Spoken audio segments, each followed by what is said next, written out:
Fétichisme, droit et justice, la thématique de ce jour que nous allons décliner à travers nos différentes rubriques. Mesdames et messieurs, bonjour et bienvenue sur votre télévision Label TV et puis bien sûr la radio 91.0. C'est votre programme matinal. Nous sommes ensemble jusqu'à 9 heures.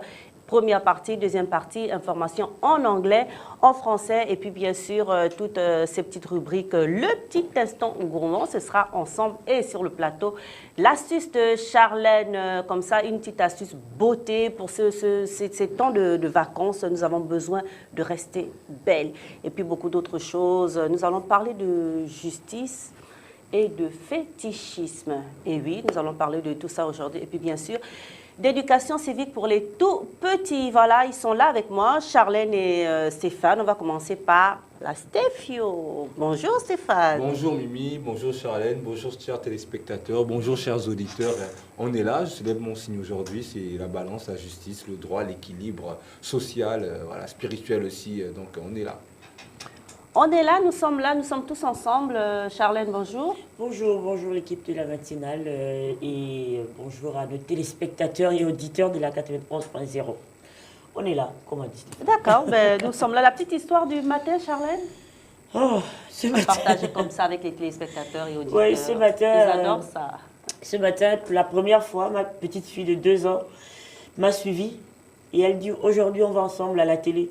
Ah bon? Oui, donc, c'est mini, ça. oui, donc je la vois quand je vais dans la chambre, je la trouve sur mon lit, je dis, mais tu fais quoi là?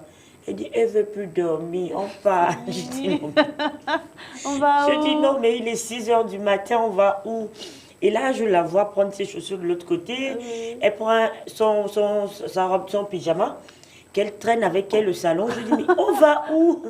Elle me dit, maman, laisse pas, Mia. Je dis, oh. Ne me laisse pas, quoi. Oui, ne me laisse pas. Et comme j'ai mon neveu à la maison, j'ai dû aller le réveiller que, pardon, viens soulever celle-là. Moi, je vais y aller. Donc, c'était ma petite histoire du matin. D'accord. Donc, elle doit être devant la télé, je suppose. Non, c'est sûr qu'elle va se redormir et elle va regarder la rediffusion parce qu'elle regarde la rediffusion avec sa grande sœur. C'est mignon, ça. Alors, la Stéphio, la petite histoire du matin. Non, le matin, rien de spécial, mais par contre, hier soir, franchement, Mimi, toi-même, tu sais quelque chose, c'était le feu. Ouais. Hein, c'était le feu. On était du côté de... Comment Le festival Gabon 9 Provinces. Voilà, oui. Et puis c'était justement ta province qui était à l'honneur, le G2. Et voilà, tu m'as fait découvrir de très belles choses et voilà, je suis ravi. J'ai pas envie de citer, sinon je reste me gifler. Donc du coup, voilà. Non, on va dire c'est la petite histoire du soir, mais qu'on raconte le matin. C'est vrai, on était hier à un festival et c'était génial. Oui, comme ça, Gabon avec une 9 petite Provinces. équipe, c'était génial. Ben voilà, on voulait vous partager ça et on va commencer, Charlène, on va ouvrir. Avec la sagesse africaine, bien évidemment. Donc, on va regarder ce que les sages nous disent ce matin. Les marques du fouet disparaissent, la trace des injures jamais. Waouh, c'est paradoxal ça. Parce que je me dis, les marques du fouet, c'est quelque chose qui laisse forcément des traces. Lorsqu'on vous frappe ou lorsqu'on vous violente avec que ce soit un fouet ou autre chose. Ça laisse des traces, mais les injures, on ne dit jamais. Je pense que là, on fait plus appel à la conscience. Je pense qu'on fait plus appel à la conscience parce qu'on se dit que les marques du fouet, à un temps donné, ça pourra disparaître, bien évidemment. On pourra dire, on m'a tapé ici, mais qu'est-ce qui montre quand on vous avait frappé il y a peut-être 1 mois ou 2 mois ou plusieurs années. Par contre, vous vous souviendrez toujours de quelqu'un qui vous a manqué de respect, qui vous a peut-être injurié en public. Donc, moi, je pense que ce proverbe fait plus appel à la conscience qu'à tout ce qui est matériel, en fait. Astéphio? Moi, je dirais par contre, ça dépend du contexte dans lequel il parle, parce que lorsqu'on parle des fouets, quand même, moi, ça me renvoie à l'esclavage. Et laissez-moi vous dire qu'un esclave, est-ce que tu poses la question, est-ce que tu oublies les marques de fouet? Il te dira non, Mireille, c'est pas possible. Mais après aussi, elle a raison lorsqu'elle parle de la raison, parce que la raison, lorsqu'on te parle, tu as des propos violents, on émet des propos violents envers ta personne, parfois ça te marque. Mais selon moi, en fait, je dirais que les deux contextes, les deux actions, je parlerai ainsi, marquent en fait l'être humain. Maintenant, ça dépend de ta capacité de recevoir, de percevoir et de recevoir la chose. Oui, c'est vrai, chacun peut le commenter comme il le ressent. Moi, je me dis, lorsqu'on vous fouette, c'est-à-dire tout ce qui est marque physique, toutes ces marques peuvent disparaître, mais les injures, ce qui vous blesse au plus profond de vous-même, ça vous le gardez. C'est-à-dire que votre conscience garde ça. Le fouet, c'est vrai, sur le moment même, vous avez la douleur, vous ressentez la douleur, mais après, une fois que vous n'avez plus le fouet, la douleur, elle est partie. Alors que les injures, ce qu'on sort, les paroles, c'est quand même c'est une arme. Et donc, lorsque ça vous a blessé le cœur, peut-être que ça ne disparaît pas. On vit avec et on le réentend. Voilà, c'est comme ça que moi je commente ça. C'est très bien, Mimi. Nous commentons ça avec notre petite sensibilité. Alors, la Stéphio, tu célèbres aujourd'hui ton signe, la balance. Alors, on continue? Oui, bien sûr, on continue parce que c'est très important de célébrer la balance parce que la balance, c'est un jour, comment dire ça, c'est un signe qui reflète la justice, l'équilibre, comme je disais, l'équité. Donc, du coup, allons-y dans le cosmos énergie des astres.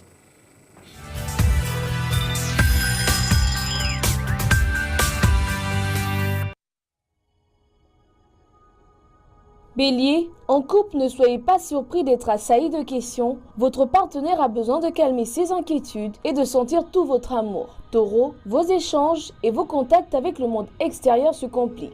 Méfiez-vous des quiproquos, soyez clair et sans ambiguïté dans vos messages. Gémeaux, les astres vous rendent plus susceptibles en ce jour. Vous rêvez de vengeance, n'alimentez pas les cancans, cela se retournerait contre vous. Cancer, vous êtes plus fragile que d'habitude. Vous oubliez votre armure au vestiaire et vous vous défendez mal. Alors, fuyez les discussions. Lion, votre banquier vous alerte sur vos comptes. Prenez l'avertissement au sérieux, redressez la barre du navire immédiatement, il en est encore temps. Vierge, vous avez du mal à faire patte douce, vous préférez foncer toutes les griffes dehors et crinière au vent à la moindre provocation, méfiez-vous. Balance, vous pouviez bénéficier d'un coup de foudre à retardement. Quelqu'un que vous côtoyez jusqu'ici, sans y prêter attention, se révèle, préparez-vous. Scorpion, c'est l'époque des rhumes, tout et compagnie. Pourtant, aucun petit virus ne peut vous atteindre, les astres vous octroient toute sa puissance. Sagittaire, vous êtes les chouchous des astres aujourd'hui. Ils vous rendent des plus efficaces sur tous les terrains professionnels comme pour vos projets. Capricorne, vous ne manquez pas d'inspiration et vos idées vous mènent loin. C'est le moment de vous surpasser et d'agir pour votre avenir professionnel. Verseau, si votre couple est tout frais, vous sentez la relation se cimenter petit à petit. En solo, vous faites la connaissance d'une personne de qualité. Poisson, au diable les amourettes, les aventures sans lendemain. Les astres vous poussent à vous mettre sur des rails et à viser une relation durable.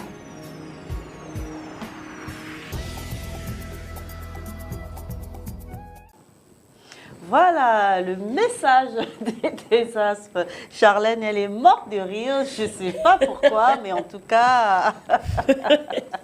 Qu'est-ce qui va pas, Charlène? Ça va? Non, ça va forcément. Moi, je suis contente par rapport au message des astres ce matin. Ils m'ont dit tous les signes du zodiaque m'accordent leur puissance. Vous voyez qu'est-ce que ça peut traduire comme effet énergétique de la journée? Oui. Donc, c'est ce qui m'a fait vraiment de l'énergie. C'est ce qui m'a fait rigoler. Donc, tous les signes convergent vers le scorpion. Et voilà. Là, chapeau aujourd'hui. D'accord. La Stéphio, Yo. dis-nous quelque chose là, je te sens pas. Don't feel you, la Stéphio. Beaucoup d'énergie comme ça, après, franchement, c'est un peu chaud. Are you Mais non, mais tired? je suis là, no, I'm not tired, I'm very okay, so I'm very happy don't to be see with it. you. No, why? Show me that you are okay. Okay, I no want problem. to see la Stéphio. Ok, approche alors. Mais approche. Non. Mais alors, mais tu dis que tu veux que je te montre combien de fois je suis content, mais laisse-moi te le montrer alors. Il faut peut-être approcher. Non, là, je vois que tu es content, ça va. Ah, d'accord, c'est cool alors. Voilà, donc justement, voilà. je suis content et puis voilà quoi. On m'a dit mon signe c'est quoi? C'est plein d'amour, plein de, comme d'habitude, c'est pas un secret et puis ça m'impressionne peu parce que c'est tous les jours, ma vie est tous les jours en amour. Donc du coup alors, et pendant que nous y sommes, allons-y en musique.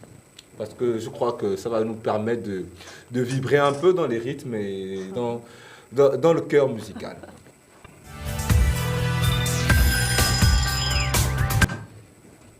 Voilà la Stéphio. I Alors. love you. I love you. Dis donc. I love you. C'était ça comme ça la chanson du matin, non? Oui, Donc, oui, oui, du oui, coup, oui, voilà, ça. plein Oui. d'amour et franchement c'est tendance, c'est ce que les jeunes aiment. C'est un bon réveil en fait. Ouais, superbe réveil matinal, c'est ce que les gens aiment et puis voilà, notre matinale est plein d'amour donc Ouais, voilà. notre matin est plein d'amour, c'est ce que les gens aiment. Ouais, ouais, ouais, ouais, ouais. Quand Non! tu n'aimes pas l'amour, t'es plutôt Mais pour non, la haine. non, mais c'est pas ça, la Mais Stéphio. Mimi, mais C'est alors pas ça. C'est quoi alors? C'est quoi? Vas-y, dis-moi, c'est quoi? Je te sais très, comment dire ça, très percutant.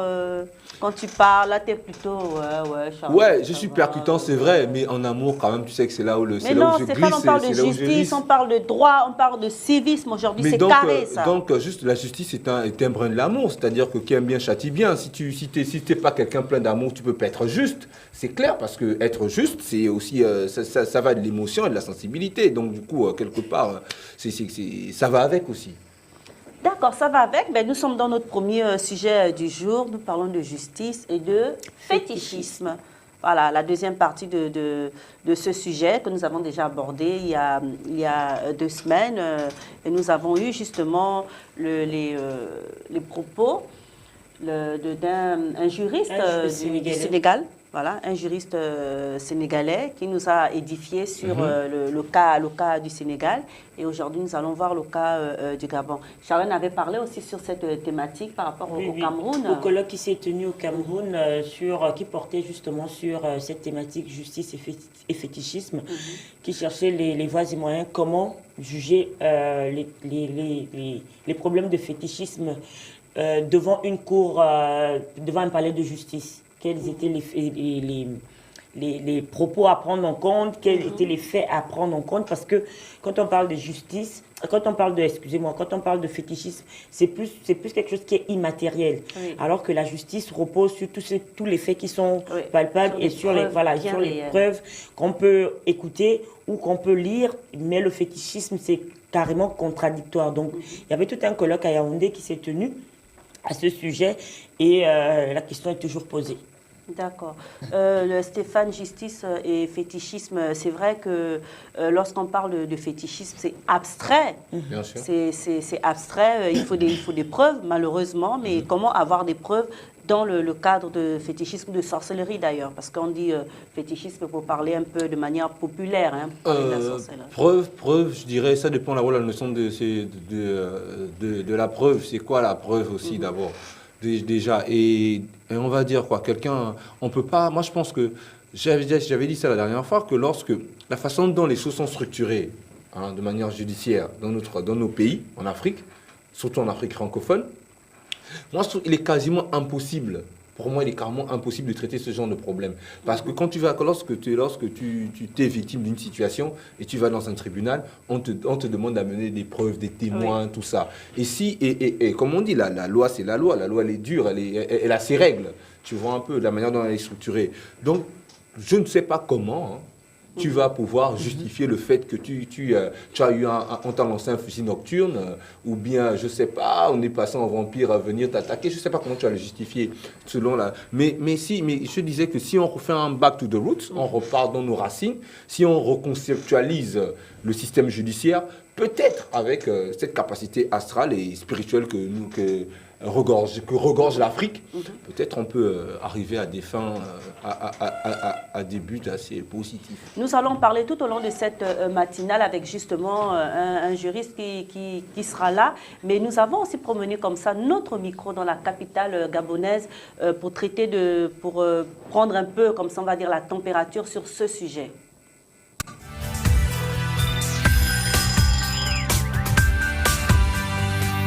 Oui, la justice peut résoudre le problème du fétichisme en Afrique.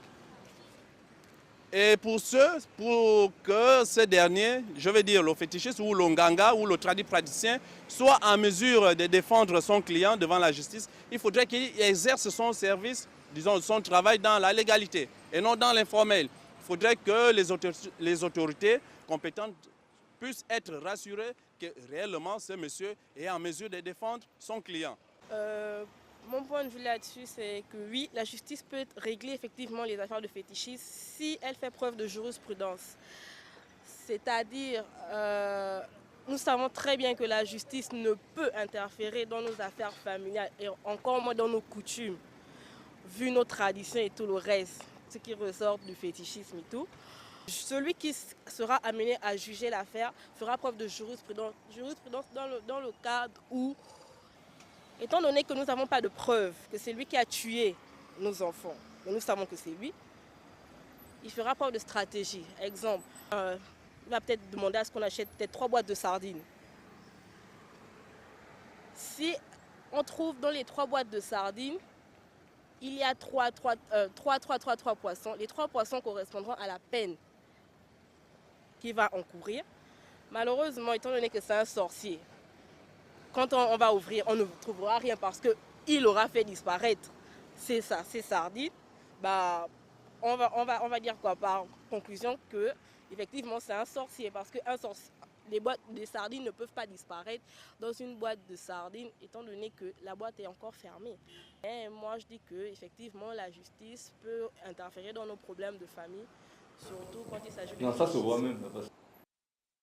Voilà, c'est comme ça. En fait, ce sont justement des personnes que nous avons interrogées sur le sujet et puis comme ça ont donné leur avis.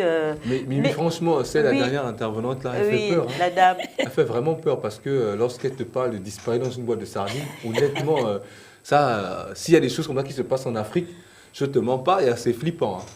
Oui, parce qu'en fait, c'est vrai, elle dit, étant donné que nous n'avons pas de preuves, qu'un sorcier a tué quelqu'un, mais... Moi, c'est son exemple. Moi, c'est son exemple. Avec les boîtes de sardines. Les boîtes de sardines. Parce que, en fait, que les boîtes de sardines disparaissent.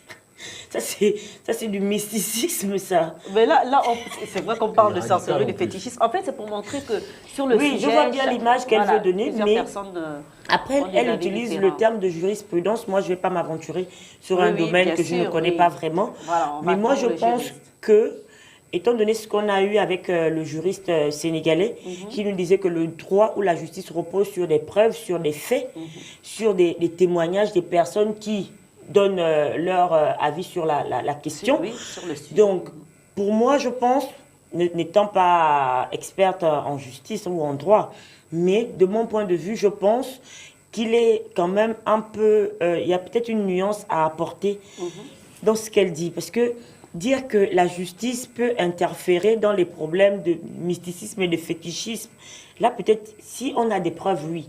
Mais si... c'est juste notre imagination qui me fait dire que, par exemple, c'est Stéphane qui a tué mon enfant. Quel argument j'apporte pour affirmer devant un tribunal que c'est Stéphane qui a tué mon enfant?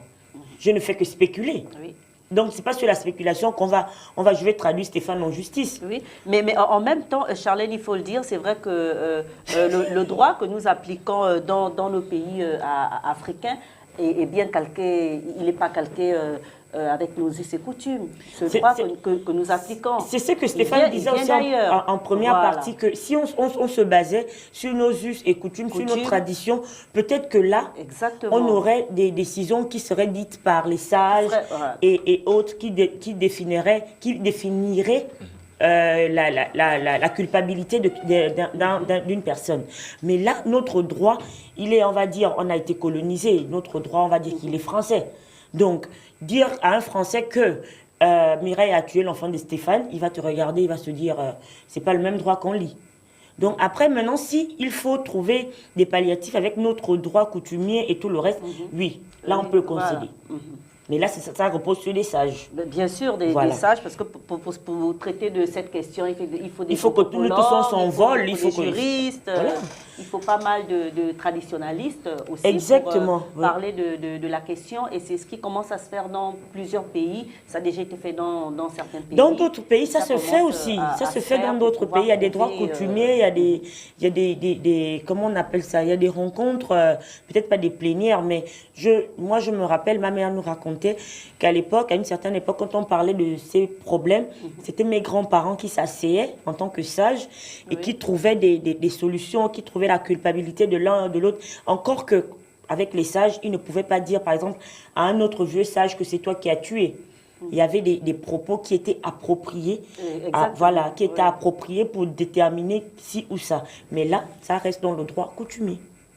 Et nous allons justement voir un autre témoignage comme ça. Nous avons posé la question aussi à une dame et voilà ce qu'elle dit.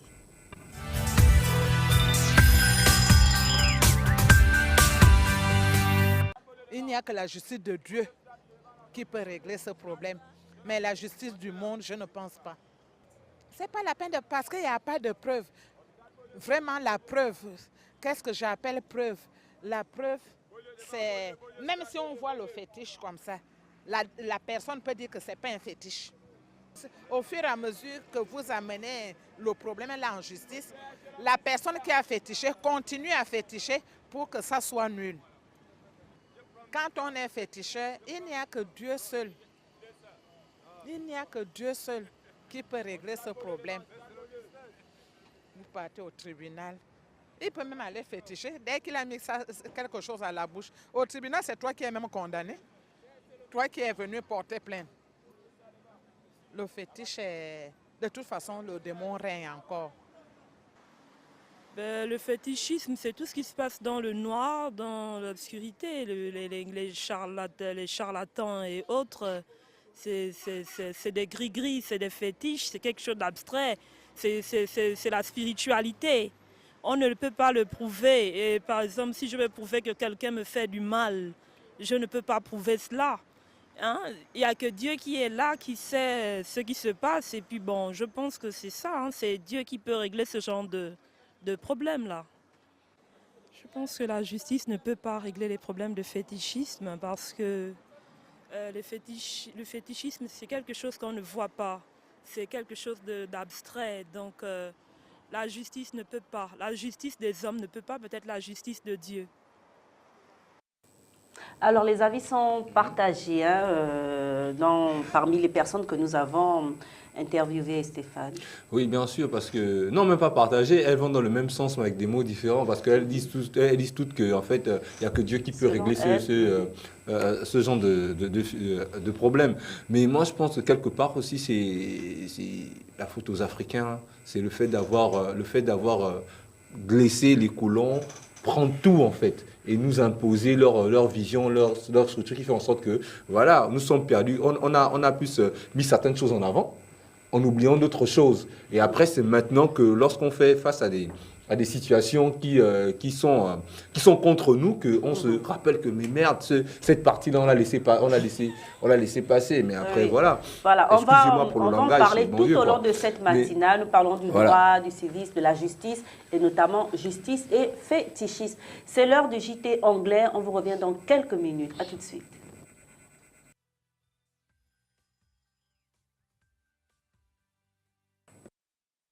Alors Mimi, oui. Tu sais, je t'ai habillé, je t'ai fait briller, mais t'as oublié, c'était la rime du morceau. Hein. Ah, d'accord. Donc du coup, mais pourquoi tu me regardes du genre, ah d'accord, mais franchement, c'est ça, non? Souvent les filles, c'est ça, non? On vous habille, on fait briller, après vous oubliez lorsque vous trouvez un autre bonheur, hein, n'est-ce pas? Je pense comme ça, non, pas Clarisse, parce que Clarisse, après, elle est revenue, elle m'a dit, elle a reconnu ce que j'ai fait pour elle. Donc du coup, après, voilà, quoi, comme elle a la caméra et tout. Clarisse, c'est notre caméraman woman. Voilà, après cette belle musique, Stéphane, on va continuer avec Charlène, mais peut-être présenter notre invitée qui est sur ce plateau avec nous. Alors, elle s'appelle Islande Zangze. Et avec elle, nous allons parler justement de cette thématique de justice et fétichisme. Et puis, nous avons aussi, par contre, beaucoup d'autres personnes qui ont réagi, hein, qui nous ont envoyé des messages sur la question. Nous allons lire ces messages. Ce sont des juristes qui nous ont envoyé comme ça quelques contributions voilà, que nous allons lire tout à l'heure quand nous allons continuer notre thématique. Pour l'instant, notre astuce du jour avec Charlène. Alors, Charlène, ce sont les vacances. Nous voulons rester belles. Et beau. Bien évidemment. Bien sûr. C'est pour tout le monde, c'est pour les hommes, les femmes, les jeunes, tout le monde, toutes les personnes qui veulent raffermir, qui veulent donner un éclat à leur visage, à leur corps, ça dépend. Donc là, on est dans l'astuce. Aujourd'hui, c'est le charbon noir. Donc le charbon noir, c'est le charbon ce sont généralement les cendres qu'on appelle le charbon végétal. C'est tout ce qui a brûlé et tout ce qui est... C'est pas un charbon, je ne dirais pas industrialisé, c'est vraiment tout ce qui est nature. Donc c'est ce charbon. Aujourd'hui, il y a beaucoup qui connaissent le masque et il y en a d'autres qui vont se poser la question, qu'est-ce que ça veut dire de mettre le charbon sur le corps? Alors, le masque au charbon noir et au savon noir. Vous pouvez également, au lieu de l'eau, si vous ne voulez pas utiliser de l'eau, vous pouvez mélanger le charbon noir rien qu'avec une eau de rose. D'accord. Avec l'eau de rose et le charbon noir, vous avez votre masque bien fait. Alors, en parlant de l'eau de rose, nous avons déjà fait une astuce On sur ce a déjà plateau. fait une Comment astuce. fabriquer son eau de rose maison? Voilà. Donc, si vous avez de l'eau de rose ou de l'aloe vera, vous pouvez également ajouter sur le charbon noir et faire votre masque. Donc, ça dépend de vous. Là, nous avons de l'eau, uniquement de l'eau. Donc, on va rajouter le charbon noir. Ça va être noir, hein, parce que le charbon est déjà noir. Ça colore l'eau. C'est juste beau, redondant ça. ce que je dis. L'encre. C'est juste redondant ce que je dis de dire charbon noir, comme s'il y avait le charbon blanc. Après, peut-être ça existe. Mais normalement, vous devez rajouter au fur et à mesure jusqu'à ce que la pâte, enfin, que ça devienne une pâte et non pas un liquide forcément. D'accord. Si vous obtenez une pâte, vous avez déjà votre masque bien fait. Mireille, les vertus du charbon noir sur le corps, ça aussi les vertus d'exfoliation, je crois qu'on le dit, exfolier la peau, donc nettoyer les pores de notre peau. Et vous savez, généralement, un masque, il vient après un gommage. Donc si vous gommez d'abord la peau avec du savon noir uniquement, vous pouvez bien faire reposer votre masque après le gommage. Donc vous aurez vraiment le résultat attendu. Le gommage, on peut le faire une fois dans la semaine. D'accord. Ou 2 fois dans le mois. Ça dépend de notre type de peau. Normalement, vous devez avoir une pâte assez épaisse. Maintenant, il y a d'autres qui aiment quand c'est liquide pour étaler sur le visage. Il y a d'autres personnes. Quelle sensation ça fait quand c'est sur le visage? Mais comme toutes les sensations de masque, après, il y a certaines matières qui peuvent tirer la peau pour désincruster, parce que nous avons certaines saletés. On va se dire qu'on va prendre peut-être une eau de Cologne ou bien un démaquillant, mais le masque, il a cette propriété de désincruster la peau après le gommage. Parce que le gommage, il nettoie, ils ont à peu près les mêmes propriétés, mais le masque, il exfolie vraiment jusqu'à ce que vous avez, au fur et à mesure que vous allez le faire, ce n'est pas une seule fois, hein, c'est une routine qu'il faut intégrer dans le quotidien en beauté. Je vois notre invité qui est très ravi. Donc, vous pouvez juste l'étaler comme ça sur votre visage, mais après, il y a d'autres personnes qui peuvent utiliser le savon noir, rajouter du savon noir dedans, pour avoir une pâte assez conséquente qui va vraiment nettoyer la peau. En dehors du gommage, si vous n'avez pas fait de gommage, vous pouvez rajouter le savon noir. Ça aura l'effet de gommage et de masque. Le savon noir qu'on achète dans tous les marchés. Dans toutes les surfaces. Voilà. Toutes les surfaces. Et vous pouvez aussi retrouver, c'est plus en Afrique du Nord qu'on le fait, le savon noir. Donc au Maroc. Et même pour celles qui sont. Après, il y a d'autres savons noirs. Qui ne sont pas forcément sur le continent, toutes ces femmes africaines qui sont un peu de par le monde. On en vend un peu partout le savon noir. Donc vous pouvez. Moi, j'évite de mettre ma main dedans, mais sinon, si j'étais à la maison, je mettrais ma main parce qu'après, j'étale sur ma peau. Mais là, j'évite vraiment de mettre la main. De toute façon, le savon devient... il va fondre après. Oui, il doit fondre.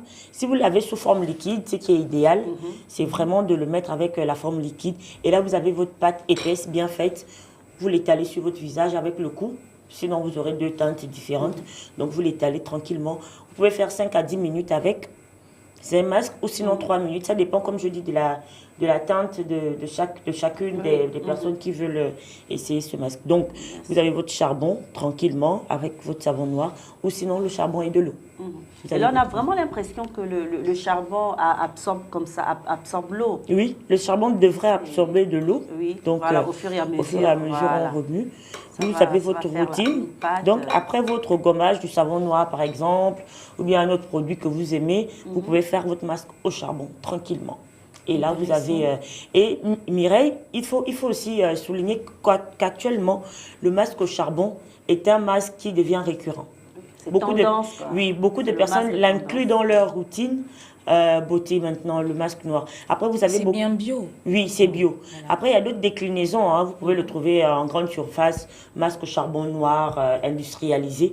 Mais moi, je Quand préfère... même mieux, oui. oui. C'est quand même Moi- mieux de faire soi-même. Voilà, son- moi, je son préfère masque celui-là comme parce ça. que je me dis, on a le charbon végétal presque tous les jours à la maison. Oui. Voilà. Donc, on peut tranquillement faire notre masque. On le Donc, réduit voilà. en poudre. Oui, on est sûr à 100% que le produit est naturel. Et naturel, voilà. Il n'y a pas eu d'autres produits chimiques qui ont Voilà. été ajoutés. Donc, Voilà, vous avez votre masque naturel et il est moins cher.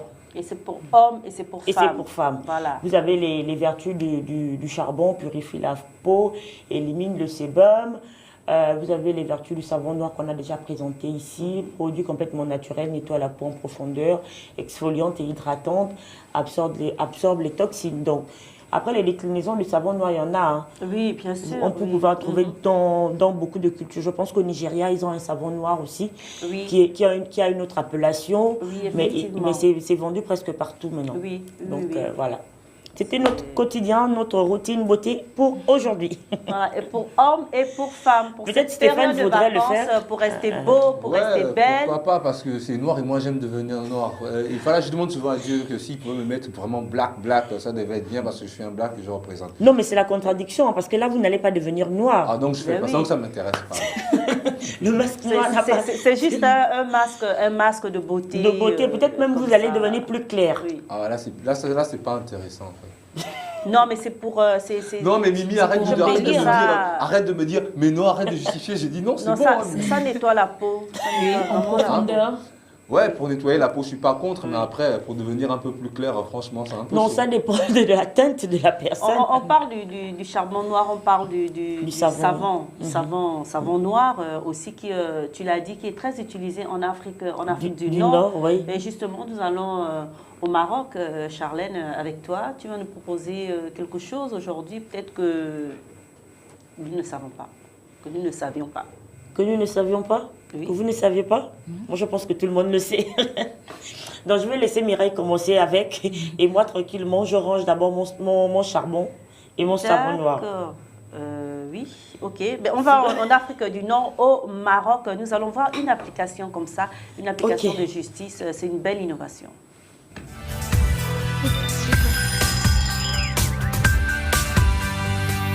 L'application mobile e-justice du Maroc relative aux services judiciaires électroniques offre plusieurs fonctionnalités techniques permettant de bénéficier d'une série de prestations judiciaires disponibles 24 heures sur 24 et 7 jours sur 7.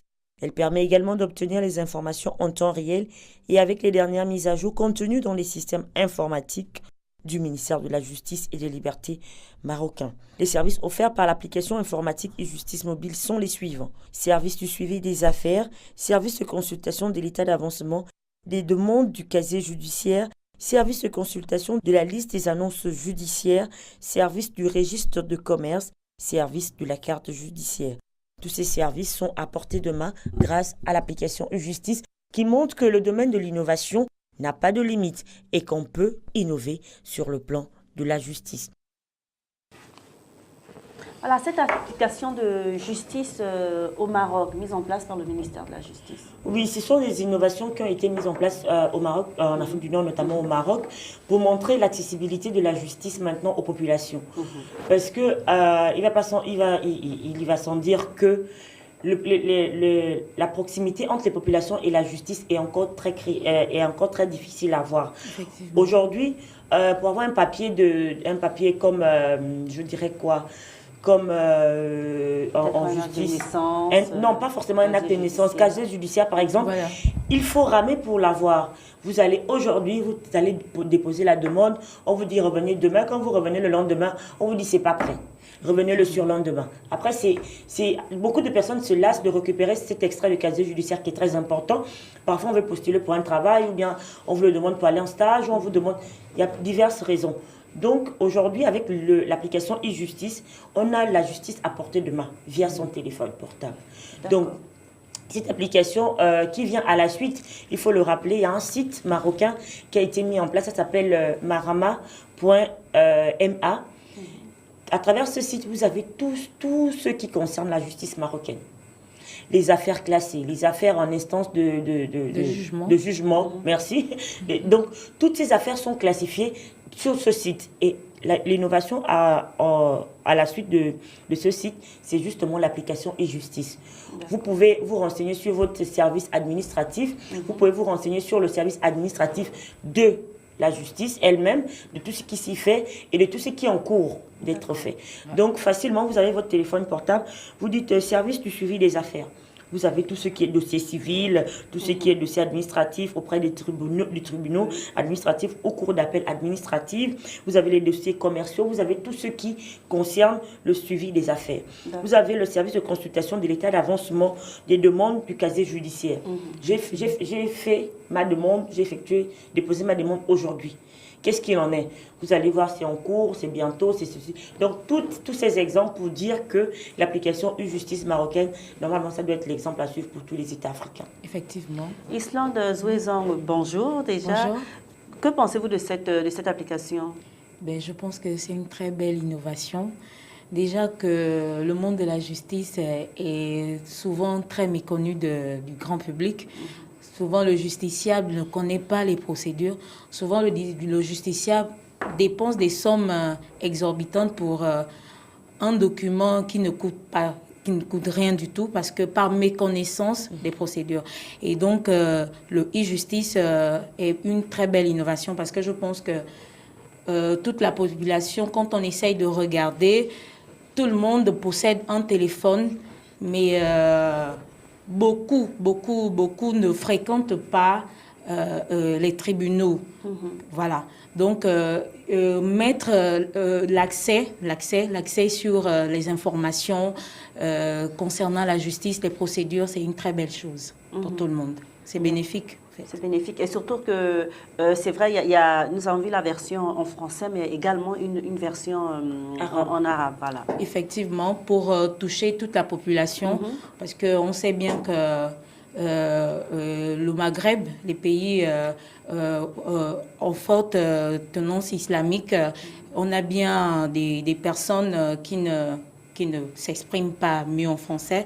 Mettre alors l'application en français et en arabe, c'est pour ne pas exclure certains et que l'information passe partout. D'accord. Mais justement, est-ce que cette accessibilité comme ça, c'est quoi? C'est la justice numérique. Est-ce que c'est pas, ça ne déroute pas un peu les personnes? Ben, je pense pas. C'est juste rendre accessible ce qui était autrefois difficile d'accès, parce que nous savons que le monde de la justice est un peu n'est pas très accessible en fait, parce que le justiciable n'a pas trop l'envie de se heurter à la justice. C'est certainement par peur. Oui. Voilà. Donc on arrive, par exemple, je prends le cas du Gabon, on arrive au tribunal, on va voir une personne qui ne connaît même pas comment faire pour déposer sa requête pour avoir certainement un jugement supplétif. Est-ce que vous voyez? Par méconnaissance des procédures. Donc, si on peut déjà montrer à ce justiciable comment faire pour obtenir son jugement, c'est une très belle chose. Ça, c'est avantageux pour lui, en fait. Parce que, bon, c'est vrai, tout ce qui est innovation, application, concerne beaucoup aussi la jeunesse. Pour les jeunes, c'est beaucoup plus facile parce qu'ils ont l'habitude de manipuler comme ça des applications. Mais pour des personnes un peu moins jeunes, ça peut être aussi peut-être compliqué de devoir passer par une application pour pouvoir atteindre la justice. Peut-être certaines personnes vont préférer venir directement. Parce que le contact humain aussi, ça compte. Qu'en pensez-vous? Oui, le contact humain compte, effectivement, ça compte. Mais on est à l'ère du numérique, il faut pas l'oublier. Être analphabète du 21e siècle, c'est ignorer toute innovation informatique et numérique en général. Et il faut s'arrimer à l'évolution du monde. C'est tout ce qu'on peut dire aux personnes âgées, parce que je pense que tout le monde possède, tout le monde a WhatsApp, tout le monde est connecté sur WhatsApp tous les jours, tout le monde est sur Facebook. C'est pas une application aussi louable que les gens devront ignorer en fait. Stéphane, que penses-tu de cette application? Ouais, moi je pense que c'est tellement, c'est bien, c'est vraiment cool, c'est même une nécessité de dire ça comme ça, parce que c'est comme elle a dit, il y a beaucoup de personnes qui ignorent leurs droits, beaucoup de règles de la justice, je veux dire ça comme ça, donc du coup c'est très bien. Et en ce qui concerne les personnes âgées, je dirais tout simplement que ouais, c'est un ajout en fait. C'est-à-dire que voilà, le contact direct il existait, il existe déjà, il a existé, il est là. Et après, l'innovation c'est un ajout. Donc voilà, on n'exclut personne. Et voilà, c'est même encore une bonne chose pour tout le monde. D'accord, merci. Même pour les lascars comme moi, quoi. Merci Stéphane. Il est l'heure de votre journal en français. Il sera présenté par Charlène Mezza. On revient en deuxième partie.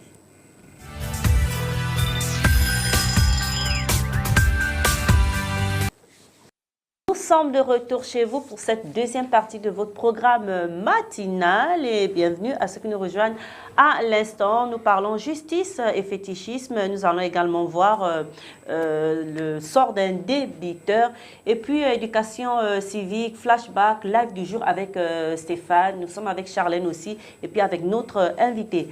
La Stéphio, Yo. Deuxième partie, c'est toujours comme ça, le live, la communion entre l'artiste et le public, l'artiste et nous. Welcome back, welcome back. Today is a fusion of the Cameroonese artist, the greatness of Richard Bona.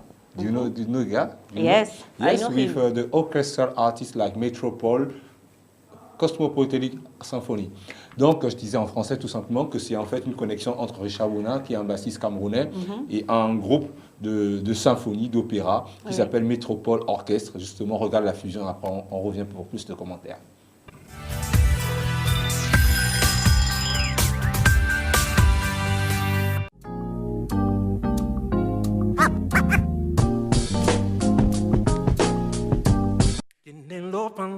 Getting longer, bit on lot, think a pound, bit on love and can get it in the lot, and pound of thing up the king, pound of thing up the king.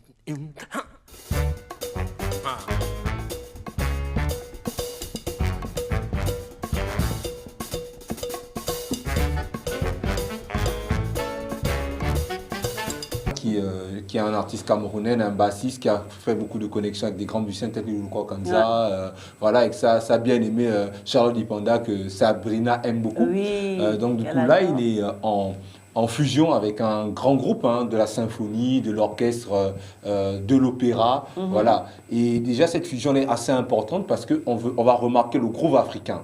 Le groove africain qui n'est pas partitionné, on va dire ça comme ça, parce qu'on ne la lit pas, en fait. Oui. On ne la lit pas, la musique africaine, on ne la lit pas, on joue au feeling.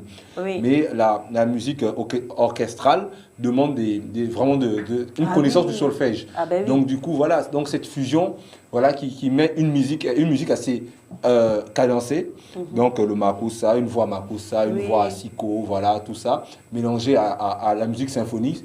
Il n'y a que Richard Bona pour le faire, franchement. Donc c'est vraiment une fusion assez difficile, mais qui a été réaliste et concrétisée par ce génie du jazz africain. Une fusion qui a donné quelque chose d'homogène, très beau. Oui, quelque chose de différent. Oui. Parce que souvent, on disait que la musique, justement, l'opéra, voilà, on voyait ça du genre qu'on ne peut pas connecter l'opéra et une musique saccadée à l'africaine. C'est pas souvent évident. Il faut vraiment une connaissance de la musique assez élevée. Et Richard Bona a relevé ce défi. Comme l'avait aussi fait Akenenge. Avec l'album Alambarina, c'est un peu la même chose comme ça. Oui, bien sûr, avec souvent mélanger la symphonie et les rythmes africains traditionnels, ça demande beaucoup de travail beaucoup de feeling entre ces deux esprits, parce que là, c'est deux esprits différents qui se mettent en connexion pour donner une musicalité différente. Pour ne former qu'une seule culture. D'accord. Non, culture, bon, je dirais culture, oui, aussi. Oui, musicale, deux cultures musicales différentes qui fusionnent pour donner une nouvelle culture. Oui, on est d'accord, mais là, je pourrais aller plus de feeling parce que la musique, comment dire ça, la musique aujourd'hui, c'est quelque chose, c'est vraiment, ça va dans la sensation en fait. C'est-à-dire, il faut que je te sente, il faut que je sente ton groove, ton feeling pour m'accorder avec toi en fait. Tu vois, on peut même pratiquer le même style musical, mais ne pas s'accorder si le feeling n'est pas en connexion. Tout à fait. On continue avec toi, Stéphane? Mais bien sûr, Mimi, avec plaisir, parce que là, en fait, en off, tu me disais que voilà, t'aimes pas la copie, t'aimes plutôt l'original. Mais bien sûr, Mimi, c'est quand même moi, il faut que je t'amène l'original. On va avec un vieux musicien qui a fait vibrer l'Afrique, qui parle de la guerre dans ce morceau. Et aussi le message que moi, personnellement, je veux dire, la guerre, c'est pas seulement un peuple qui se lève et commence à foutre le feu et casser. Non, la guerre, c'est aussi lorsque un individu s'éternise au pouvoir et ne veut pas partir. Franchement, la guerre, c'est la conséquence. Voilà. Donc, on va avec ce musicien qu'on appelle Zao du Congo-Brazzaville.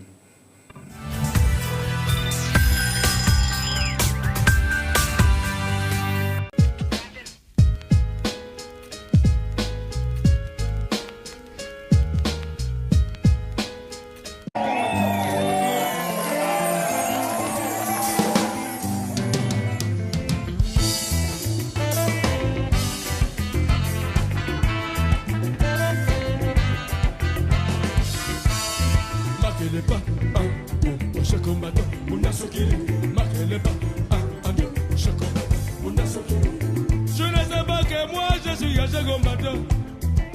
Moi je suis un combattant, je fais la guerre mondiale. Dans la guerre mondiale, il n'y a pas de camarades. Dans la guerre mondiale, il n'y a pas de pitié, mon ami. Je suis français, je suis allemand, je suis anglais. Moi je suis burkinabé, Makereba. Je combattant, Makereba. La guerre mondiale, ce n'est pas bon, ce n'est pas bon. La guerre mondiale, ce n'est pas bon, ce n'est pas bon. Quand les armes dialoguent, ce n'est pas bon, ce n'est pas bon. Quand vient de la guerre, tout le monde est calme.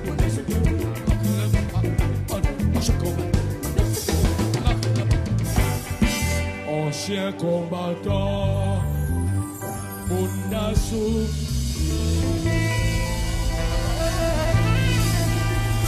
Merci. Merci. Merci.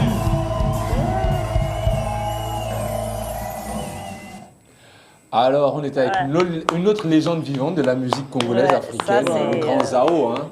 Un big up. Un vrai big up, voilà. Voilà, tout simplement pour dire que Zao, de son vrai nom, Casimir Zoba, est né le 24 mars 1953 au Congo-Brazzaville. Voilà, justement dans la ville de Goma, c'est un artiste congolais, un percussionniste aussi, car justement c'est un artiste engagé, car il chante en français, en anglais, et il utilise l'humour pour faire passer ses textes engagés, justement. Voilà, tout simplement. J'espère que vous avez apprécié ce flashback, ce souvenir, cette légende qui nous a fait danser, nous et nos parents. Voilà. Ah oui, souvenir de l'enfance, hein, surtout. Hein. Les parents aimaient beaucoup cet artiste, ce morceau, et puis nous, moi je le répétais tout le temps. Hein. Quand tu voulais devenir militaire? Non, même pas. C'est en fait le message qui faisait passer derrière. Il y a beaucoup d'humour, mais le message est très profond. Et puis il y a cette dimension un peu comme ça universelle. Voilà. De dire bonjour, il y a le côté tenons-nous la main dans la main, la guerre c'est pas bon. Et pour faire la rime, il y a beaucoup d'humour et beaucoup d'amour, parce qu'après, quand il parle de tous ces peuples qui se saluent, et après, pour dire tout simplement on ne fait qu'un, quoi. Finalement, on se salue tous, mais avec des cultures différentes. Et cette chanson, justement, a permis à ce que beaucoup puissent dire bonjour dans plusieurs langues, en fait. Parce qu'à force de répéter la chanson, du coup, tu voyais quelqu'un, et puis tu disais Nangadef, Djambo, Lalé, tout ça, quoi. Ouais, on espère qu'Islande aussi a dansé quand même, voilà, parce qu'elle est toute silencieuse. Non, bien. Pas du tout, pas du tout. Tout le monde a dansé au rythme de la chanson. On a bien aimé, bien aimé. C'était un souvenir de nos parents, J'adore. Elle a une voix qui endort et c'est cool, quoi, une voix sensuelle. Quand on sort de Zao avec quelqu'un qui vous dit avec un souvenir qui endort, on se dit waouh. On sort de quelque chose de très rythmé à quelque chose de très doux. Oui, mais parce qu'on va rentrer dans la douceur, dans l'instant comme ça de gourmandise, l'instant de gourmandise, Charlène et Stéphane qui a très faim. Oui, Stéphane, oui, j'ai compris. Je ne suis pas dedans. Je te décharge. J'ai compris, Stéphane. Je sais que tu avais très faim. Alors aujourd'hui, on va vous présenter du maïs. Stéphane adore le maïs. Dis pas le contraire, là, Stéphie, t'adores le maïs. J'adore le maïs, Mimi. Mais bien sûr. Par rapport à ce que j'ai mangé hier, Mimi, tu sais. Voilà, hein. Mais on va pas citer, parce que dans le Haut-Togo, franchement, la gastronomie, elle est assez avancée. Hein, donc, oui, voilà, on va dire ça comme ça. Et j'adore la gastronomie du Haut-Togo, franchement. Oui, le Haut-Togo, c'est une région du Gabon avec une belle gastronomie. Stéphane a eu l'occasion hier, lors justement du festival Gabon de province qui se tient en ce moment à Libreville, de comme ça goûter la gastronomie altogovienne. Bien sûr, la viande de brousse avec des ailes. C'était très bon. Ah, c'est fou. Coagulé en plus. C'est pas sympa. Alors, notre maïs, le maïs est très consommé sur le continent et même ailleurs. On en mange sous forme de semoule, de farine. Nous avons déjà eu l'occasion de vous présenter comme ça plusieurs gastronomies de différents pays qui utilisent le maïs. Bon, là, ce sont des grains de maïs, notamment si vous voulez faire une salade, Charles, le maïs qui est, comme on dit, n'est plus à présenter. Oui, le maïs qui n'est plus à présenter, comme tu le disais tantôt, c'est un féculent qui est consommé dans toute l'Afrique. Sinon, en dehors de l'Afrique également, j'ai souvenance qu'au Canada, on l'appelle le blé d'Inde. Le blé de l'Inde, donc le blé d'Inde. Donc le maïs est un féculent qui est utilisé sous forme de semoule, comme tu le disais, sous forme braisée, quand il est encore avec l'épi. Oui. On le mange sous forme braisée, au Cameroun notamment, où on le braise assez souvent. Oui. Au Gabon, je ne sais pas si c'est le cas aussi dans toute l'Afrique centrale, on le fait également bouillir. Et on mange uniquement les grains comme un peu partout sur le continent. Alors le maïs, il a plusieurs vertus, notamment il a pour spécialité ou bien pour vertu de lutter contre la fatigue. Oui, en consommant le maïs. Tu devrais en prendre, Stéphane. Bien envoyé, Mimi. Les vitamines B contenues dans le maïs permettent de contrecarrer ou bien de lutter contre l'épuisement, la fatigue. Et il est dit qu'en consommant de manière récurrente le maïs, on a du tonus de façon bio. Ça, oui, d'accord. De façon bio. Donc, en cas de fatigue continue, maintenant, si la fatigue est généralisée, là, le maïs ne peut plus traiter, vous pouvez aller voir un médecin. Voilà, exactement. Donc, le maïs a cette vertu de lutter contre la fatigue. Il favorise également une bonne santé visuelle. Le maïs, la consommation du maïs. Parce qu'on dit qu'il est riche en lutéine et zéaxanthine. Ces deux composantes antioxydants permettent de clarifier la vue. D'accord. Donc, si vous avez des problèmes de vue, pas des problèmes accentués que le médecin ou bien l'ophtalmologue peut gérer, mais des problèmes qui sont issus déjà de la fatigue et qui permettent qui se répercutent sur la vue. Vraiment, parce qu'on parle de vue, on parle de fatigue. Tu devrais vraiment consommer. Moi, c'est question de feeling, tu vois, voilà quoi. C'est quand même bien de ressembler à Peter Tosh parfois, non? Et avoue que ça te plaît, Mimi, quand même. Donc le maïs favorise la régénération, la régénérescence cellulaire des Mimi enfin. Des yeux. Donc vous pouvez consommer le maïs également pour ça. Le maïs a aussi pour vertu de baisser le taux de cholestérol dans l'organisme. En consommant le maïs, si je me marie, ça va être la totale sur le plateau. J'essaie de me retenir. Oui. On peut consommer le maïs doux, donc il contient d'importantes quantités d'acides de gras insaturés. Il est composé de cholestérolémie qui conserve le bon taux de cholestérol. Donc, en consommant le maïs, vous pouvez baisser votre taux de cholestérol. Parle pour Stéphane, Charlotte. Adresse-toi à Stéphane. Le maïs peut également atténuer certaines infections. Donc, certaines infections peuvent être atténuées en consommant le maïs de façon régulière. Donc, la richesse en eau et de potassium contenue dans les grains de maïs favorise justement la qualité du maïs, donc la vertu du maïs à atténuer certaines infections. Donc voilà, la présentation du maïs est faite. Mais Mimi, enfin. Pour lutter contre la fatigue, pour une bonne santé visuelle, pour baisser le taux de cholestérol et pour atténuer certaines infections. Mimi, regarde. T'as tout noté? Non, oui, Mimi, j'ai noté en fait. Ne t'inquiète pas. Ça peut faire en sorte que tu ne ris pas beaucoup. Tu ris plus beaucoup. On va préserver le plat. Non, t'inquiète pas, c'est pour moi. Mais Mimi, je comprends pas pourquoi. C'est sur une salade. Non, non. Mimi, c'est une salade. On va te réserver Bon, le après, plat. On c'est va la continuer. présentation a été faite par Mireille, je sais pas. Mireille, explique-nous un peu sur une salade. Je vais vous expliquer, c'est une salade. On va C'est continuer. une nouvelle création du G2 ou bien? Excusez-nous, c'est toujours comme ça sur le plateau. Je vois bien. Et Mimi, elle adore pleurer. Donc voilà. Non, bon, on va continuer, ça va. Voilà, c'est mieux. Voilà. Mais tu ne nous as pas fait la présentation? Ben, c'est du maïs.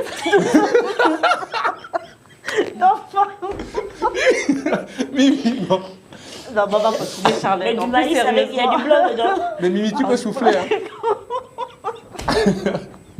Mimi. Oh, Mireille. Bon, non, mais le pire, c'est que dans le studio, tout le monde est mort de rire.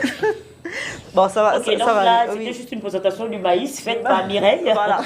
Une Voilà. présentation artistique du maïs. Et ça vient tout droit du Haut-Togo. On en consomme tous les matins. Artistique et stylistique du maïs. On se calme un On en peu là. consomme chaque matin, midi, soir au Togo. Pour plus de Voilà, cholestérol. le maïs, en tout cas, merci Charlotte de nous avoir donné toutes les parties du maïs. Mais puis on va- qu'est-ce qui se passe? Non, rien, ça va. On va n'aurait pas dû continuer parler avec du notre, maïs hein, parce que c'était fait. Notre thème, nous avons quand même, nous ne sommes pas seuls, Charlène, Stéphane, nous ne sommes pas Mais seuls. bien sûr, on est avec la grande Islande qu'on adore, qu'on aime bien voir sur ce plateau pour nous parler de ce qui nous concerne en ce moment, la justice.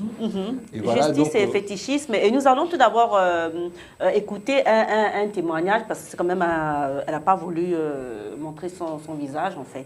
Donc, un témoignage sur une dame qui explique un peu son cas. D'accord. J'ai été victime de la sorcellerie. Je vivais avec mon ami et puis jusqu'à ce que je tombe enceinte et que sa secrétaire puisse me détourner le copain, en fait, le petit ami, jusqu'à ce qu'ils sont venus m'insulter et tout, avec des bagues à la main mariées, tout ça. Moi, je sais que c'est la sorcellerie parce que je suis allée en consultation chez des charlatans, des marabouts et autres, qui m'ont dit que c'était de la sorcellerie que la fille avait exercée sur moi. Donc j'ai été victime de la sorcellerie.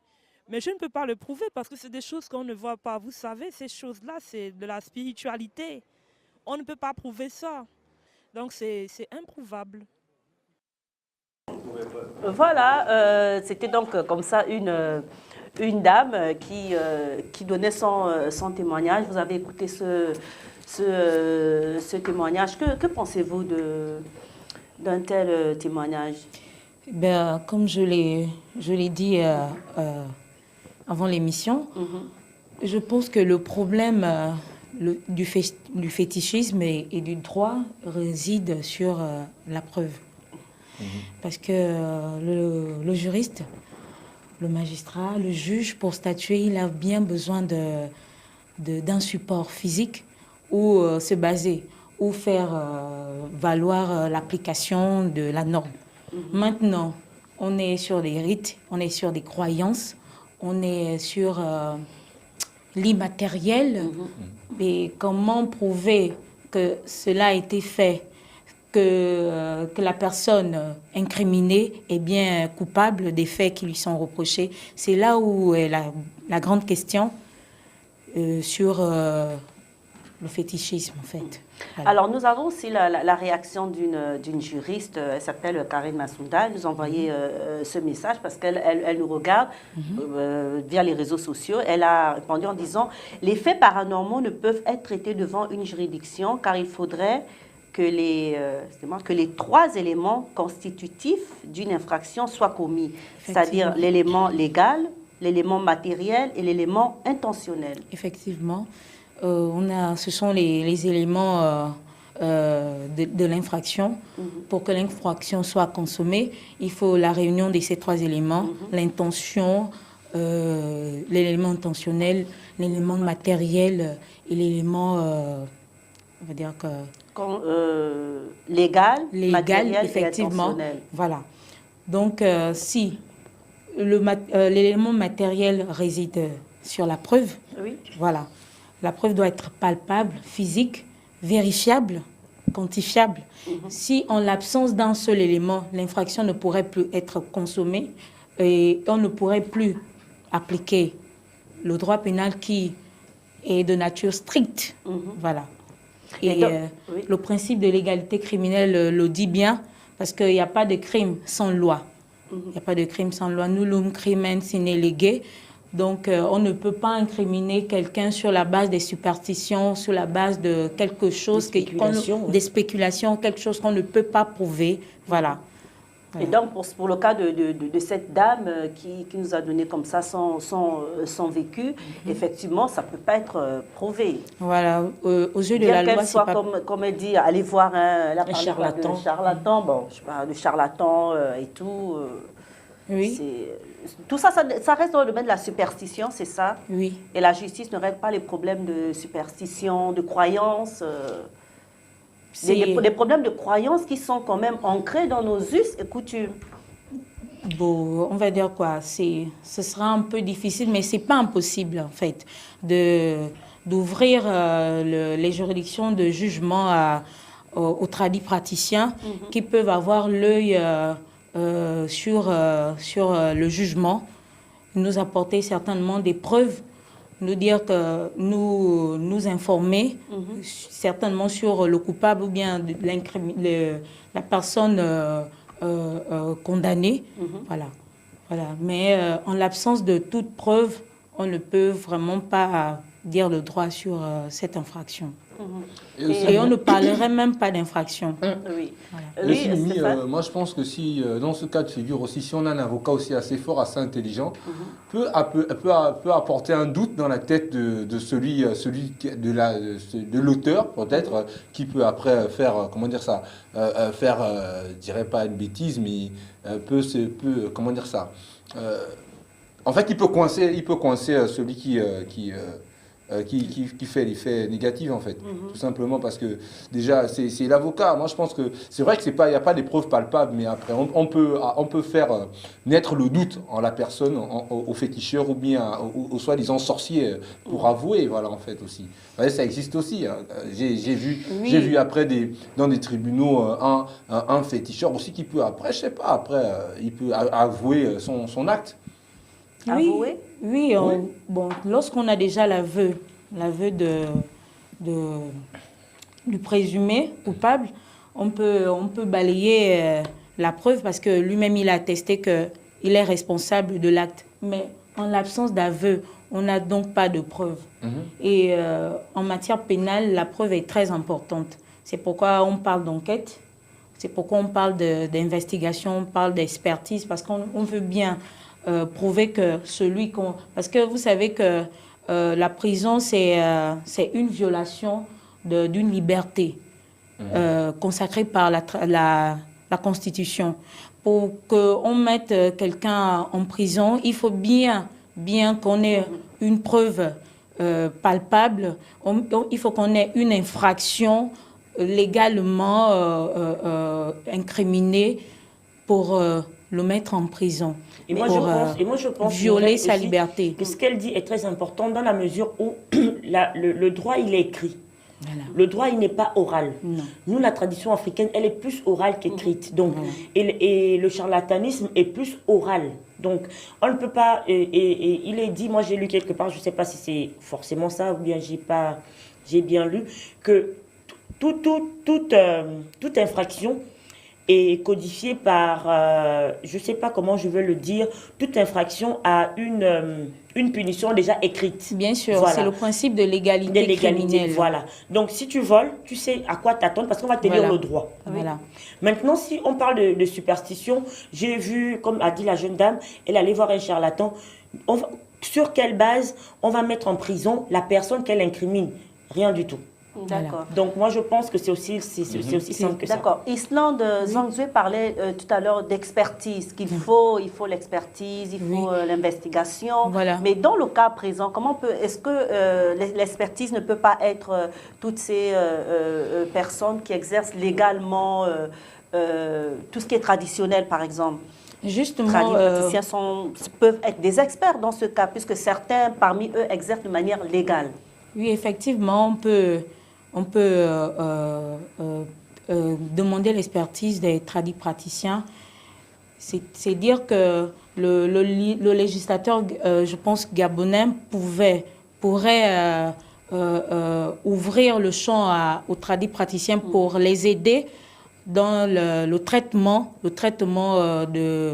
des dossiers, des affaires qui concernent le domaine de la sorcellerie. Mais là, il manque quand même et toujours l'élément matériel. Effectivement, il manque l'élément matériel, la preuve qui est très importante, parce que lorsqu'on va ouvrir l'enquête, sur quelle base, voilà.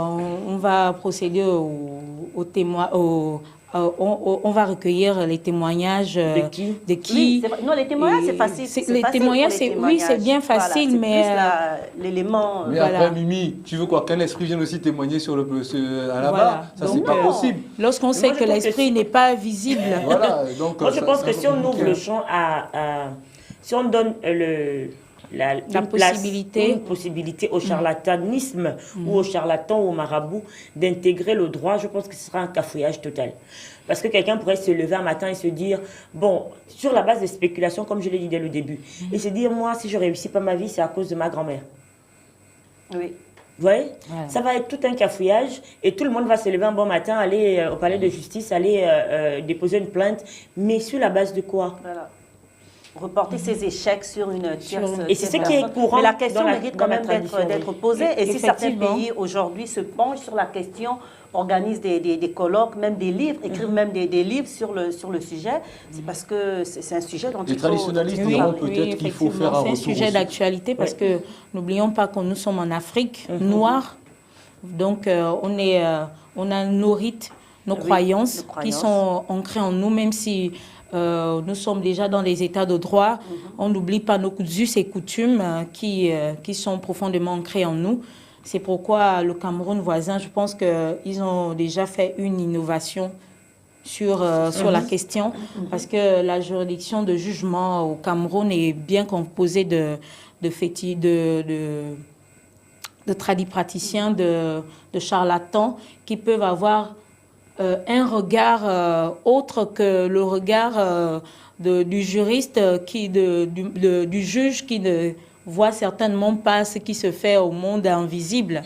Donc, est-ce que là, justement, au Cameroun, au cas du Cameroun, est-ce que ça marche à 100%? Parce que concrètement, jusque-là, même si on amène des marabouts venir intervenir dans des problèmes assez compliqués, est-ce que ça marche à 100%? Puisque il n'y a pas toujours des preuves. Il n'y a pas toujours de preuves. Vu que le système judiciaire a été structuré de façon qu'on doit prouver, on doit pouvoir prouver, on doit pouvoir trouver des témoins qui viennent témoigner en justifiant vraiment leur témoignage. Est-ce que là, toujours, même si on apporte des marabouts, des féticheurs, des ngangas, est-ce qu'ils peuvent vraiment prouver vraiment ce qu'ils disent en fait? Si, exemple, on dit que oui, c'est moi qui ai pris l'enfant dans le ventre d'une jeune fille, comment on peut prouver ça en fait là? On va dire que l'aveu, dans ce cas-là, l'aveu sera pris comme le seul élément, parce que lorsqu'on a déjà l'aveu du présumé, on peut déjà balayer les autres éléments, parce qu'on a déjà un fait qu'on voudrait bien prouver, et on a un présumé coupable qui avoue son acte. On ne l'a pas pris en flagrant délit, mais lui-même, il a avoué librement. Faudrait qu'il soit de bonne foi. Il faut relever quelque chose. Je ne pense pas que quelqu'un va faire du mal pour dire parce que franchement, sinon il n'aurait pas fait dans l'invisible. Il pourrait faire dans le visible. Voilà. Moi, je pense qu'il faut laisser la tradition à la tradition. Parce que si on essaie d'amener la tradition dans la modernité, on va perdre beaucoup de nos valeurs. Aujourd'hui, on parle de mariage coutumier. C'est vrai qu'il y a des déclinaisons qui ont perdu, il y a certaines régions qui ont perdu la valeur elle-même traditionnelle du mariage coutumier. Mais n'empêche qu'on a toujours notre mariage coutumier. Oui. Donc pour moi, je me dis, on pourrait avoir notre juridiction coutumière, traditionnaliste ou traditionnelle, et on la garde ainsi. Ouais. Parce que les problèmes de sorcellerie, c'est plus tradition qu'autre chose. Oui, voilà. Je pense. Ok, nous aurons l'occasion comme ça. Réagissez sur nos réseaux sociaux. Charlène, tu rappelles pour Label TV sur Facebook, sur Twitter et sur Instagram avec le hashtag Label Matinal. Voilà, vous faites comme cette femme juriste qui a réagi au sujet. Islande Zangzue, avec vous, nous voulons aussi aborder un autre petit sujet. Oui. Comme ça, toujours dans le cadre de la justice, comment recouvrer une dette auprès d'une personne, que ce soit dans le cas d'une tontine par exemple, ou bien même tout simplement d'un prêt, comment faire face au débiteur? Un débiteur récalcitrant, par exemple. Son sort. On va dire ça comme ça pour que tout le monde puisse comprendre. D'accord. Bon, parler du débiteur, on va d'abord définir ce que c'est un débiteur. Le débiteur, c'est celui qui doit à quelqu'un, à une personne. Ça peut être une somme d'argent, ça peut être autre chose. On est débiteur d'une personne, d'un créancier. Le créancier, c'est celui à qui on doit de l'argent, on doit... Voilà. Donc, comment faire pour recouvrer une créance auprès d'un débiteur récalcitrant? Le débiteur récalcitrant, c'est celui qui ne veut pas s'exécuter de bonne foi. Voilà. Comment faire? On a la procédure. On va toujours commencer par le préalable. On va relancer, on va demander à la personne, en vertu du contrat qui nous lie, qui lie les deux parties, c'est-à-dire le débiteur et le créancier, on va relancer, le créancier pourra faire une relance. Elle peut être téléphonique, elle peut être écrite, c'est-à-dire une lettre, demander à son co-contractant ce qu'il en est du règlement de sa dette, par exemple. Ça, c'est à l'amiable. Oui, on est encore à l'amiable. On n'a pas encore prouvé sa mauvaise foi. Il n'est pas encore récalcitrant. Mais lorsque toute cette démarche, tout ce qu'on a entrepris jusqu'ici n'aboutit pas, alors on sait, on a déjà établi sa mauvaise foi, il est donc récalcitrant. Alors on va maintenant ouvrir une procédure de recouvrement contre lui. Voilà. Et là, on va regarder la nature de la créance. Voilà. Est-ce que la créance est d'origine contractuelle pour qu'on puisse ouvrir une procédure en injonction de payer? Est-ce que la créance est certaine, liquide et exigible? Est-ce qu'elle remplit les critères pour faire la procédure comme le prévoit l'OHADA en la matière? Voilà. D'accord. Stéphane, est-ce que si par exemple, j'emprunte à Mireille de l'argent, il n'y a pas de contrat, il n'y a rien, je dis Mireille, prête-moi 15 000 balles, et tout, après, je disparais. Voilà, je disparais, il n'y a pas de contrat, j'ai juste dit que donne-moi 15 000 balles et tout. Après, elle me dit, en fait, tu vas me rendre 30 000 le mois prochain, prêt par intérêt. Maintenant, après, moi, je refuse de rembourser Mireille. Voilà, je fais tourner Mireille. Et après, est-ce qu'elle peut aller vers les autorités pour me porter plainte? Et étant donné qu'il n'y a pas de contrat, il n'y a rien, c'est juste, voilà. Justement, vous avez, Stéphane, vous avez parlé de faits. On a le prêt. Simplement, on a le prêt par intérêt. C'est deux choses différentes. On va dire que le prêt par intérêt est déjà prohibé par la loi. Voilà, on ne vend pas de l'argent. Maintenant, le prêt simple, en vertu de la relation de confiance qui existe entre vous et Mireille, Mireille vous a prêté de l'argent parce qu'elle a confiance en vous. Donc, vous avez déjà une relation entre vous. C'est cette relation-là que vous violez. Parce qu'elle a eu confiance en vous, elle ne vous a pas fait signer une reconnaissance des dettes, sachant que vous allez vous exécuter de bonne foi. Maintenant, s'il arrive que vous n'honorez pas votre engagement à échéance, Mireille, ce qu'elle devrait faire, c'est, on va dire quoi? Déjà connaître où vous êtes, parce qu'on ne peut pas ouvrir une procédure contre quelqu'un qu'on ne voit pas.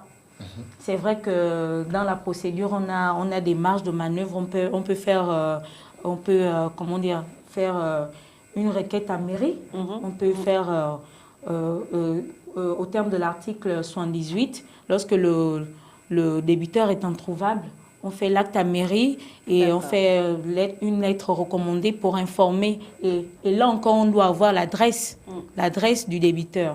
Si on ne connaît pas où le trouver, on a au moins son adresse, sa dernière adresse connue. Donc, tout ça, c'est pour faire en sorte qu'on puisse d'abord voir Stéphane pour engager toute procédure. Parce qu'il faut bien qu'il soit présent. Voilà. Merci Islande Zangzwe d'avoir été avec nous pour ce jeudi justice, fétichisme, débiteur. On va, alors, on attend de l'émission. Nous avons un peu raconté nos petites histoires du matin. Nous étions au festival Gabon 9 provinces qui se tient en ce moment à Libreville, qui va fermer ses portes le 15. C'est un festival qui fait honneur à la tradition gabonaise. Le Gabon possède 9 provinces et chaque jour est dédié à une province. Donc, nous avons eu G1, c'est-à-dire la première province du Gabon, l'estuaire. Hier, c'était le G2, Otogoué. Aujourd'hui, c'est le G3, c'est le Moyen-Ogoué. Et ça va se décliner ainsi. Et nous voulons comme ça montrer à nos téléspectateurs et puis aussi pour que les auditeurs aient un peu l'ambiance que nous avons eu hier soir à Gabon, 9 provinces. Mais avant, on va peut-être faire un petit tour pour dire au revoir. On va commencer par la Stéphio. Formidable. Bien sûr, c'était un plaisir d'être parmi vous ce matin, aux auditeurs, aux téléspectateurs voilà, qui nous aiment, qui aiment bien la matinale. Et voilà, on se retrouve demain pour une matinale en culture, en couleur. Et voilà, donc big up. Islande. Oui. Je vous remercie pour l'invitation du jour. Ça a été très enrichissant, surtout et la présentation du maïs que j'ai bien aimé. Artistique. Il y a vraiment artistique et stylistique. J'adore la rime. Je ne vais pas quitter l'émission sans donner des dédicaces au cabinet Maître Lumikonia Boïssé de Justice. Voilà. Voilà, et à toutes les personnes qui me suivent en ce moment. Voilà, merci. Charlène. Toujours un plaisir d'être sur le plateau de la matinale pour nos auditeurs et téléspectateurs. On se retrouve demain. On se retrouve demain pour un vendredi culture pour la fin du week-end. Et pour l'instant, on vous laisse comme ça apprécier ce petit instant culture que nous avons eu hier. Passez une excellente journée en compagnie des programmes de Label Télévision, mais aussi Radio. À demain. Bienvenue, nous sommes là. Aujourd'hui, on célèbre les 9 provinces par le G2 aujourd'hui. C'est le Gabon qu'on célèbre. Il y a beaucoup de nationalités, beaucoup de diversité culturelle, la nourriture, les gens qui s'amusent. Et aujourd'hui, c'est par ma voix la matinale que je représente si bien. Nous sommes là, nous sommes contents d'être là ce soir. Et voilà. Donc, j'espère que vous célébrez aussi à travers ma voix, à travers vous. Tout ce qui est bien, n'est-ce pas? Oh, voilà, elle est là, la star. Salut. Nous sommes au festival